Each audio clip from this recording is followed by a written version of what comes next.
Well, how are we, guys? Welcome to another episode of League Chat with the Stat, covering all things round 5 this week. Thank you for tuning in on another episode this week. Great round of rugby league that we had just in the last previous round. We obviously had a nail biter on Friday night, 2 nail biters on Friday night, and then to end Saturday night, we had a close game as well. And then there was just a few blowouts, a bit more than expected this week, but there were some convincing wins and also a few close games. But I appreciate you joining me on another new episode this week. Guys, let's get straight into it. Go through the NRL ladder. We've got undefeated at first are the Panthers, sitting on 10 points, and they're flying at the moment, still undefeated this year.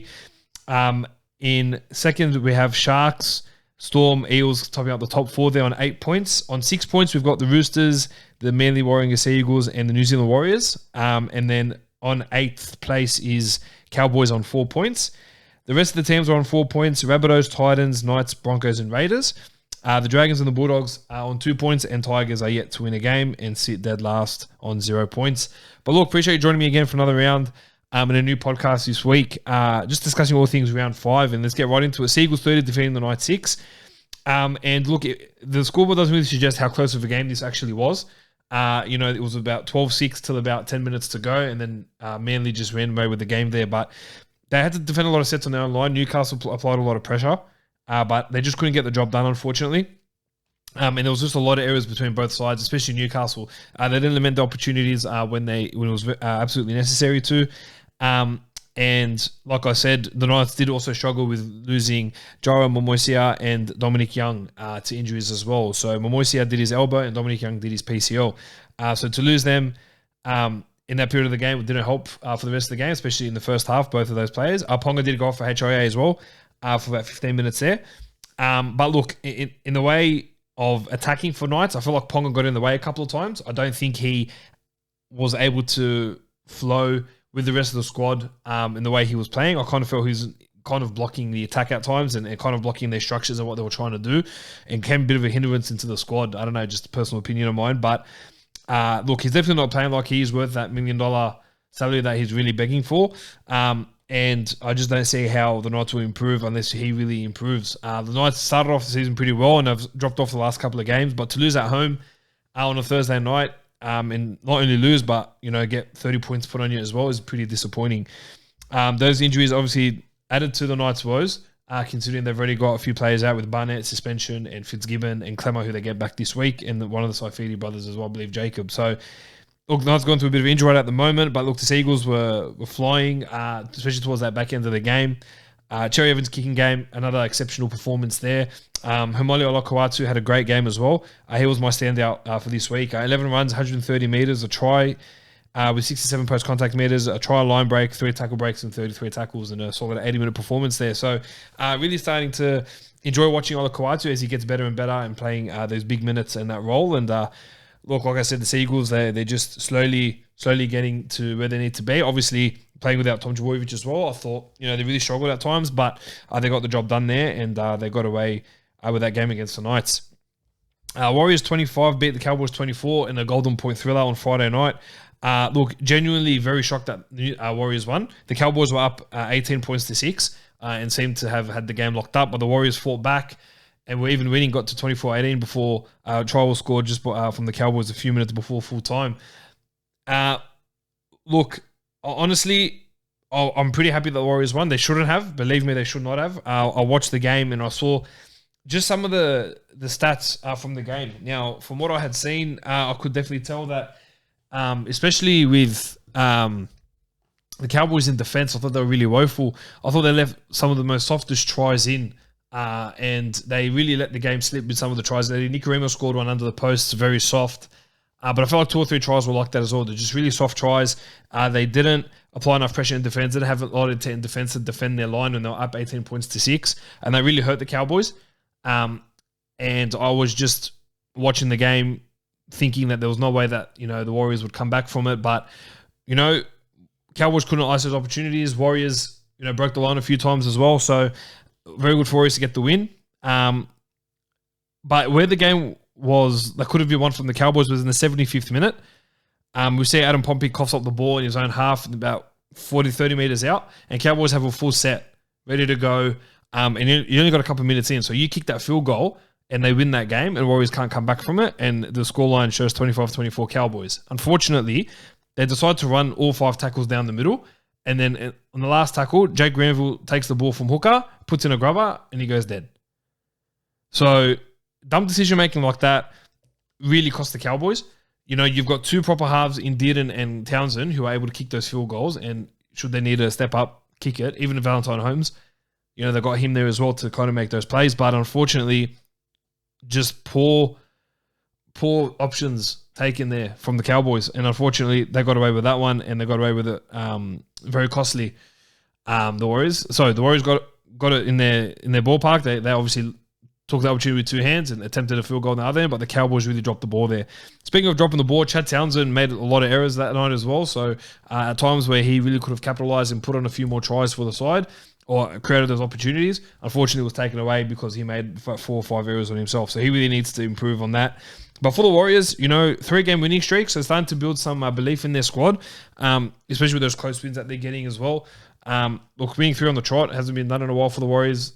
So you know, it'd be interesting to see how they go up against the Roosters this week. But I just thought that they did their best to take the opportunities when they could. You know, Sean Johnson icing that field goal in Golden Point was really sweet to see him come back to the club and then win a game for them as well. So, look, good signs happening at the Warriors. They just need to build on it and continue building as a squad and not let anything phase them and try to just continue to build on what they're trying to do there. Look, and back onto the Cowboys just quickly, I think Tom Dearden's had a blinder start to the season. I think I mentioned that already last week or the week before. But he's really outshone Chad Townsend and he's on a lot less coin than him. So it's been interesting to see how that's all played out. But looking forward to seeing just exactly how the Cowboys move from here. I'm looking to see he didn't take a bit more control. He's obviously been the threat in attack, running that ball, but Townsend needs to clean up his own errors in his own backyard, and hopefully he should be all right there. Players that stood out for me, look, Fanua Blake was almost a late scratching, but ended up playing about 55 minutes of that game. 16 runs, 167 metres, 73 post-contact metres, 3 tackle breaks, and 26 tackles. And I thought Jason Tamalolo had his best game all year. Had 17 runs, 199 metres, 90 post-contact metres, 4 tackle breaks, and offloaded and 30 tackles. So, look, would have been impressive, very impressive performance from Tamalolo. It would have been impressive by the coaching staff as well to see that. But I've still got to press on that he needs to be playing 80 minutes every week. The Roosters 24 defeated the Broncos 20, and kind of surprised that Roosters won this game as well, from being honest. They didn't play great footy. I thought their footy was a bit lackluster. I thought they overplayed their hand a few times. I thought Tedesco overkilled some moments in that game. But it really brought out Joey Manu to step up, and Joey Manu scored a couple of tries as well, and he really had a solid game out in the centre. But he seemed to have a bit of a role in the middle as well, where he was obviously trying to create more plays up in the middle as well, and anytime he's got the ball, looked threatening, kind of like a Tedesco role. And it was really good to see that from Joey Manu, and he's just a freak of a player. You know, that last tackle option where Manu scored that try, it should have been defended by Brisbane so easily. You know, it was a very poor option as the last tackle option. It should have gone over to Walker or Cleary in the half to put up a crossfield kick. Unfortunately, that wasn't to be for the Broncos, but fortunately for the Roosters, they get that ball, go down the short side, and Manu scores, you know, near the sideline. Again, it's a play that usually gets defended. It's usually calling it as a poor last tackle option, but unfortunately, Broncos, they played well for 70 minutes, and then they dropped the ball in the last 10. They were really disappointing that last 10 minutes. They held up the Roosters really well. You know, looked for a period there that they were going to win the game. They were up 10-0 half-time. But look, like I said, very poor defense and not playing that 80 minutes really cost the side. And you know, like any other team, if you're up 10-0 at half-time and you're conceding anywhere between 20 to 24 points in the second half or more, it's very disappointing if you've held them scoreless the first half.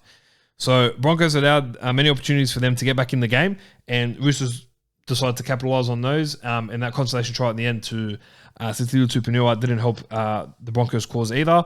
I thought Oates had a pretty solid game, obviously scoring a hat-trick, but it became too little too late for the Broncos, and Roosters outshining him in the second half to get that victory, 24 points to 20.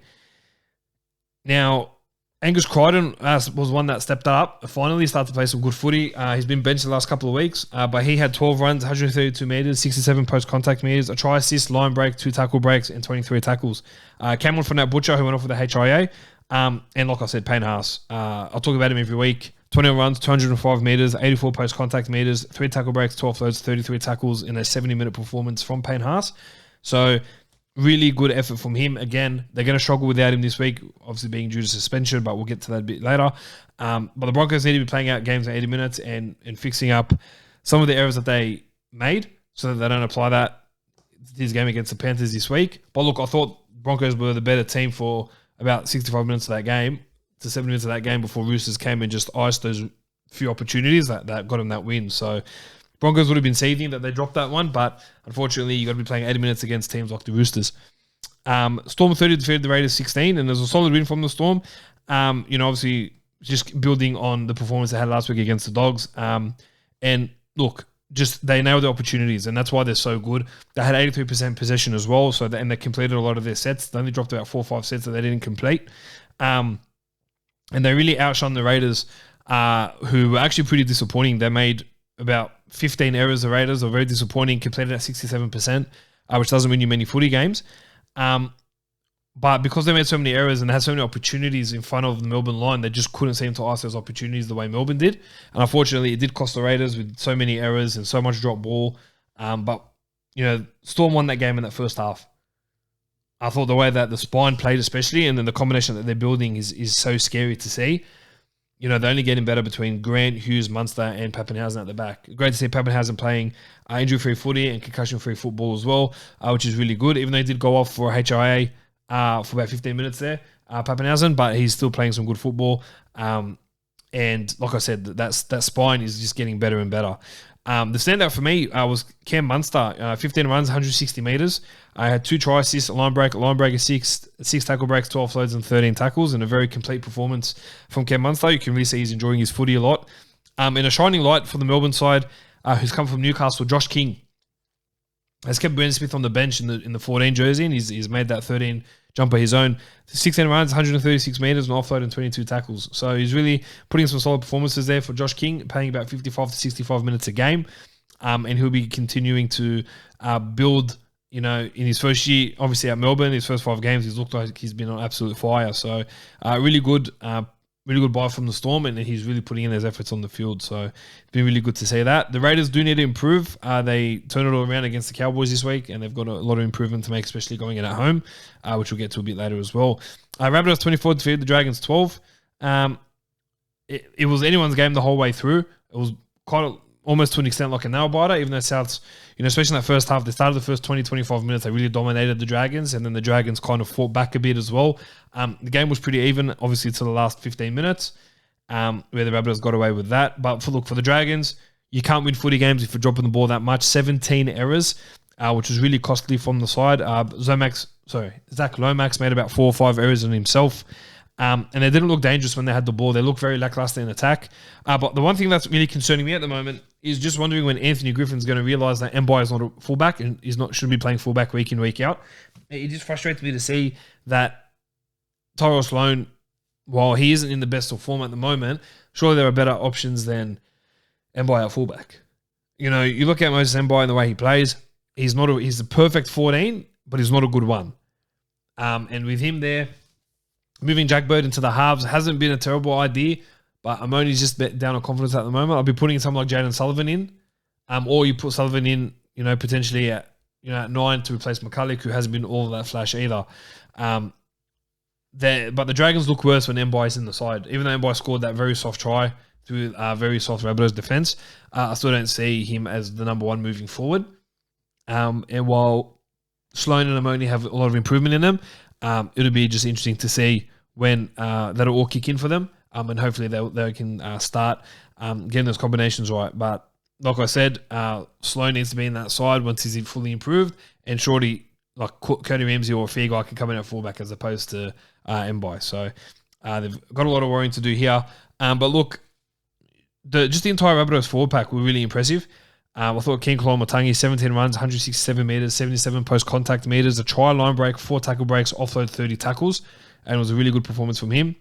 Jacob Host, 15 runs, 149 metres, 68 post-contact metres, and 24 tackles against his old side.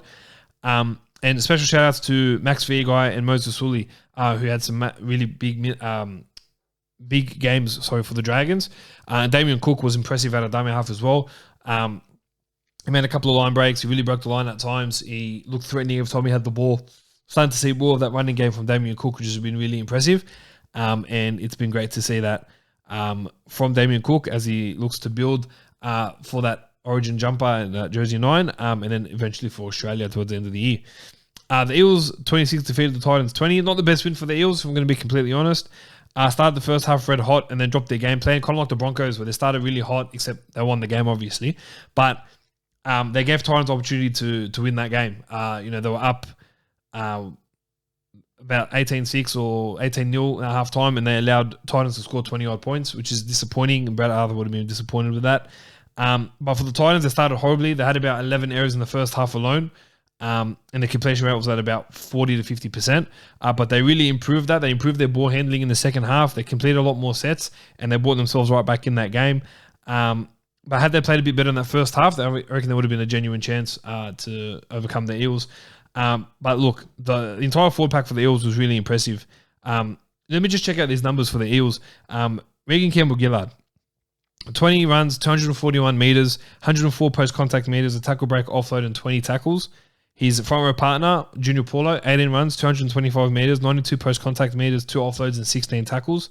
Isaiah Papali'i, 17 runs, 189 metres, 84 post-contact metres, a try assist, line break assist, 39 tackles. And Nathan Brown, 14 runs, 181 metres, 86 post-contact metres, an offload, and 39 tackles. See, these are huge numbers that the Eels are putting up. They're getting it done in attack. The forwards are laying the platform for Eels to march up the field and create those opportunities to score tries. But when it comes to defence, they're just not seeming to nail it at the moment. The Eels missed 18 tackles this week, which again is a massive improvement. But what needs to happen is that the Eels need to turn that attack into defence as well, and not to be lazy in defence. David Fifita, that runaway try that he scored was really impressive, but led to soft defense from the Eels for him to break through the line and score that try. So there's just areas that the Eels need to be better in defensively. And speaking of Fifita, he had a blinder of a game as well. 15 runs, 143 metres, a try, line break, 2 line break assists, 4 tackle breaks, 12 offloads, and 34 tackles. So a lot more early ball to Fifita, and they play a different style of footy. If Fifita scoot and even scored that try from a scoot, so it was really good. But look, like I said, if I was the Bulldogs, I'd be looking at dying at a forward pack or even the Tigers, I'd be dying to have a forward pack like the Parramatta Eels. And just the work that they get through every week, especially RCG and Junior Paulo, just huge numbers.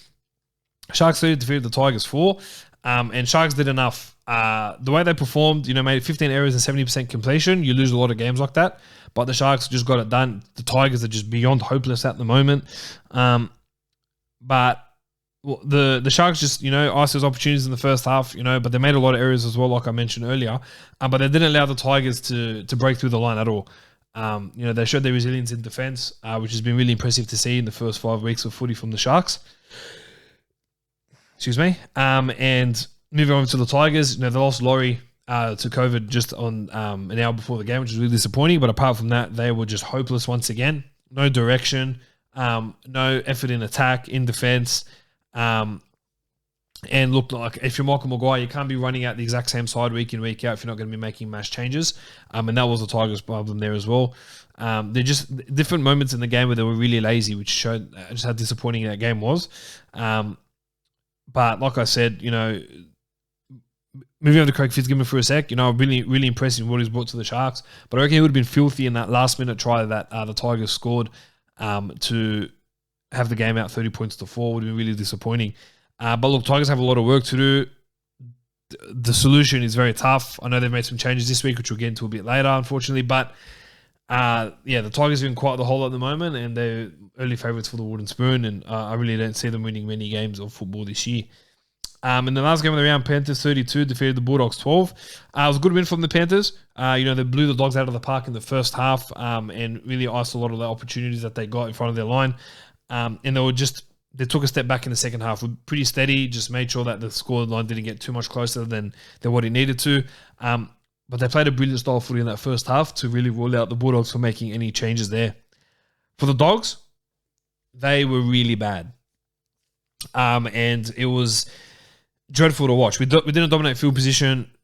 One forward went over 100 metres. Just very poor effort all around. A lot of errors. The completion rate wasn't that good either.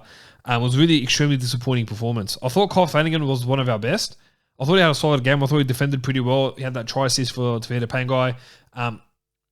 Matt Burton did a lot of the kicking, but I'm sure that as the combination builds up, Flanagan will take over the kicking duties at some point. Burton will chuck in a couple kicks here and there, but I believe Flanagan will be the one doing the main kicking so that he can unleash Burton to his running game and the style that we're used to seeing him play. But look, Matt Duffy had the worst performance I've seen at fullback in a very long time. He took like 3 or 4 runs, had like 7 meters, made like 5 errors, wasn't defending well. There was a play there that Mick Ennis brought up during commentary where Marshall King brought out the ball to Jackson, and then that inside play that Melbourne get right all the time where they throw the ball out to the guy and the fullback comes running through the middle, and then the ball is inside ball to that fullback, and the fullback runs through that gap if he gets through the defensive line. Jackson passes that ball in, and Duffy just pulls back. And it was very disappointing to see that, these little areas that they trained for, that they do in training, that didn't apply on the field. It seemed like Duffy was so disinterested and didn't seem like he didn't care at all to be playing at fullback, which I don't know why.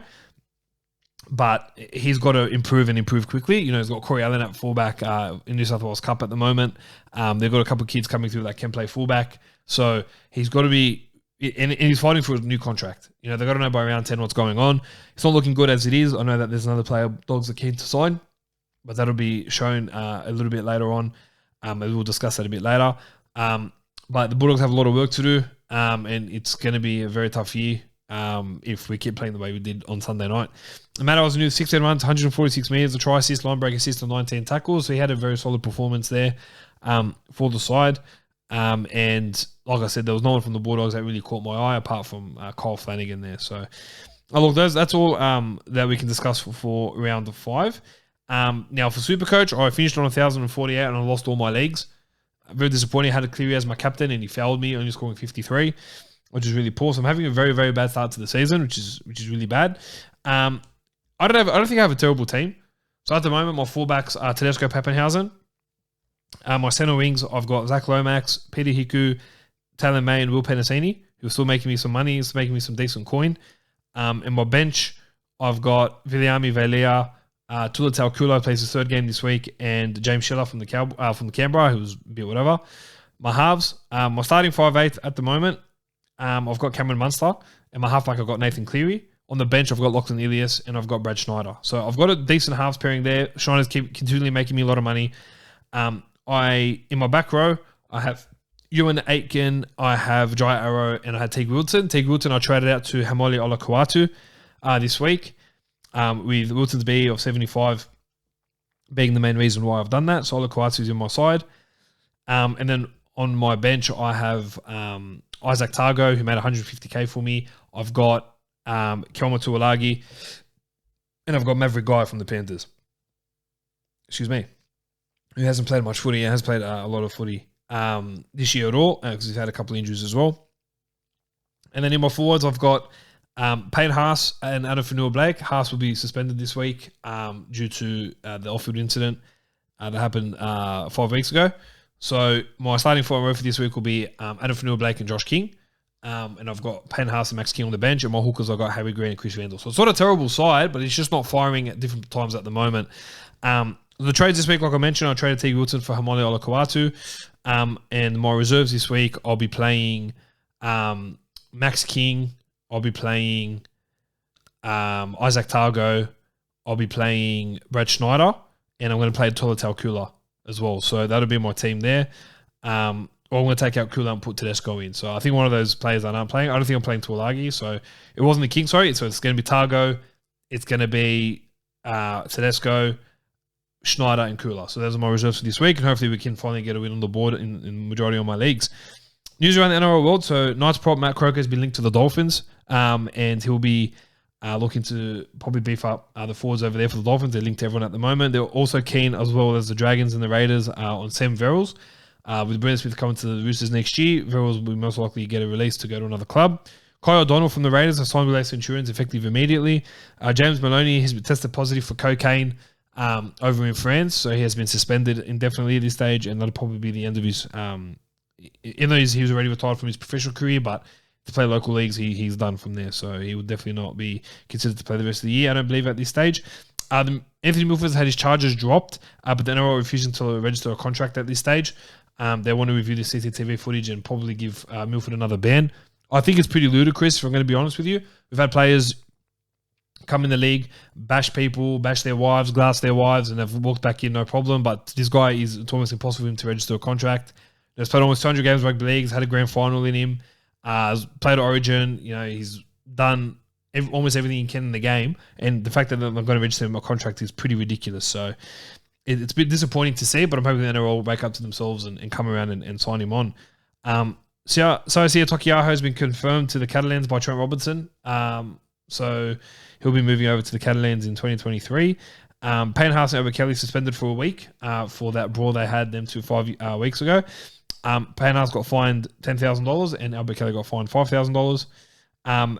Nathan and Ivan Cleary have re-signed with the Panthers for 4 more years, keeping them both at the club to the end of 2027, which is a huge coup for the Panthers, considering they're playing so well. Cleary's having a phenomenal career so far. And Ivan just winning a comp. They've got faith in them to continue the leadership for the Panthers. The Bulldogs are keen on Lachlan Miller, the Sharks signing, who is currently playing in New South Wales Cup for Sharks, who played at the Tokyo Olympics not too long ago. He's been performing fantastically at fullback for the Sharks, and they're looking at him as a serious option to come in to replace Matt Duffy, who will be most likely not getting a contract with the club. Samuel Drydra's club in rugby union are kind of looking at pushing him out due to the salary cap constraints. With NRL clubs definitely monitoring the situation to see what's going on. Dolphins, Para, Rabbitohs, you name it, that'll be the first 2 clubs that come to mind that would obviously have a dig at him. And the Knights this afternoon lodged a contract for Anthony Milford, which I forgot to mention earlier. So we'll be looking to see exactly what happens with the Milford situation. I want to go on a rant. And I'm really not happy about this because I just don't seem to understand. I've got here on my list to talk about Marcelo Montoya. Now, on Friday night, for those that missed it, on Friday night, he made a tackle on Cole Felt. And Cole Felt, it just looked like he was eventually wasting time. Now, an insult that was directed at Cole Felt got caught on the ref's mic, and Montoya called Cole Felt a faggot, which... not something I like to say, but basically called him gay. Now, usually when slurs like that are made on the field, usually they stay on the field, but because it was picked up by the referee's microphone, it made all the media headlines. And I've always mentioned I'm never going to talk politics on this podcast, but there's just what frustrates me is this. Marcelo Montoya copped a 4-week ban for saying what he said to the player, to Cole Felt. Okay, in what world is a suspension worthy? I'm sorry. I'm taking whatever I agree or disagree on, I'm taking it all out the window for this particular reason only. Cameron Munster, Brandon Smith, Chris Lewis, and Reece Walsh got suspended for 1 week for cocaine. Cocaine. People go to jail for this stuff. They were suspended for 1 week. Yeah, they all got their different fines, 50 grand, 10 grand, 15 grand, 7.5 grand, 20 grand. I get that. But you suspended a player for 4 weeks for calling another player gay, which 1, Cole Felt is not gay. 2, it was just an heat of the moment reaction. 4 weeks. Are we serious? So the NRL basically come out and said, okay, well, you can go do cocaine, go test out recreational drugs, go do drugs, no problem. We're going to suspend you for a week, maybe 2, depending who you are. But you call someone gay on the field? Nah, we've got to take a massive stand. Are we serious? Like, is this real life? I don't understand. Because, and another thing that I hate, Ian Roberts. Oh, mate, shut your mouth. The one thing that frustrates me is that Ian Roberts will not be a part of anything discussed on rugby league. He won't talk about anything. He won't bring anything up. He will contribute nothing. Something's mentioned of the gays, and he's the first one there because he's the first gay player. Bro, wrap it up. Stay in your lane. You know, every time something comes up with something to do with gay, you got to be the first one there. You got to be the first one to run amok. It's ridiculous. And he came out, oh, that's not good enough, and that's poor, and the NRL have done nothing yet. It hadn't even been 24 hours. The game finished at 7:30, and he came out at 9 a.m. and said all this stuff, mate. Surely you got to relax. Then Warriors and Cowboys put out statements and apologized, and the NRL came up with this, we're accepting of everyone and this. And they suspended the guy for 4 weeks. That is ridiculous. I'm sure a lot worse has been said. We're not going to go back to last year when there was that drama between Matt Lodge and Sean O'Sullivan where someone said to Sean O'Sullivan something about Lodge's sister because they're dating or whatever the family tie is there. I mean, that's a lot worse than calling someone gay. But apparently to the NRL standards, we can do cocaine and everyone can do drugs, no problem.